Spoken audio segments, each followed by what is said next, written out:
Welcome to Course 2, the bits and bytes of computer networking. You might remember me from the lessons on the internet in the first course, but you also might have jumped ahead, in which case we are meeting for the first time. My name is Victor Escobedo, and I'm a corporate operations engineer. My passion for IT began way back when I was 9 years old and my dad brought home our first computer.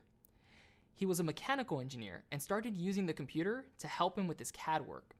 This was the first time I was exposed to computers and later realized that you can install new software on it, including computer games. As I tinkered with the computer, surely to my dad's dismay, I became more and more interested in how it worked and eventually started to open up the case and peek inside. I found pieces that could be removed and even some that shouldn't, learning through trial and error along the way. I couldn't really explain what it was, but I just found the mechanics of how it all worked together so fascinating. Looking back, these were the seeds that inspired my career. But you see, where I grew up, going to college and pursuing a career wasn't exactly talked about or heavily encouraged. I'm a first-generation Mexican American, and there weren't a lot of people I knew pursuing a career in tech. My friends and family were mostly worrying about graduating high school and making sure they had jobs, not really thinking about longer-term careers.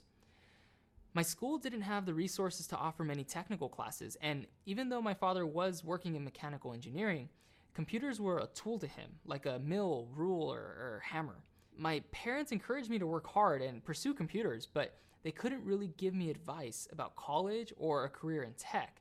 To no real fault of their own, they just didn't have the experience necessary. When I decided to go to college, I decided to try my hand at computer science, since it could feed my curiosity for how computers worked at a more fundamental level. I realized that having this foundational knowledge really allowed me to understand some of the higher level concepts that were important in a career in IT. So while in school, I took my first job in IT for a small local company. I've been working in IT for 12 years now, with the last 7 years being here at Google. I now work on managing deployments of large internal IT projects for the company, applying the knowledge I've picked up over the years in my initial help desk role to make sure that I understand how I'm impacting our users and various support teams. In my role as a corporate operations engineer, I'm responsible for understanding the impact of changes on our corporate infrastructure. Because of this, networking skills are critical.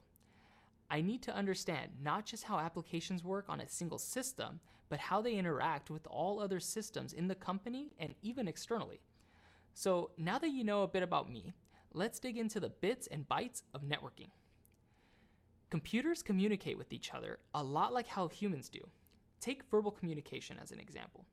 Two people need to speak the same language and be able to hear each other to communicate effectively.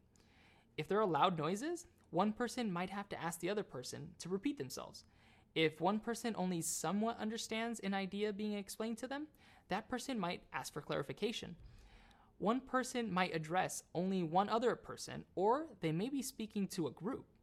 And there's usually a greeting and a way to close the conversation. The point is that humans follow a series of rules when they communicate, and computers have to do the same.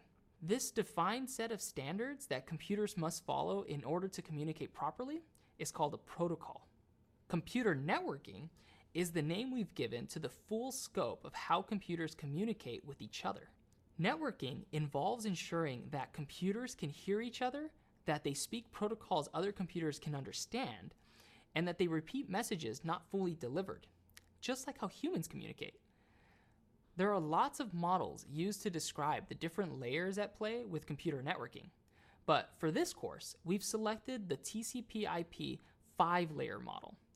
We'll also be touching on the other primary network model, the OSI model, which has 7 layers. If you don't know what these models are or how they work, don't worry. We'll be deep diving into these topics throughout this course. It's super important to know these types of layered models to learn about computer networking because it's a really layered affair. The protocols at each layer carry the ones above them in order to get data from one place to the next. Think of the protocol used to get data from one end of a networking cable to the other. It's totally different from the protocol used to get data from one side of the planet to the other. But both of these protocols are required to work at the same time in order for things like the internet and business networks to work the way they do. Sometimes there are problems when computers on the internet or on these business networks try to communicate with each other, and often it's up to an IT support specialist to fix these problems. This is why understanding computer networking is so important. By the end of this course, you'll be able to explain all 5 layers of our model. Not only that, you'll be able to describe how computers determine where to send their messages and how network services like DNS and DHCP work. You'll also be able to use powerful tools to help you troubleshoot network issues. Are you ready? Let's dive in.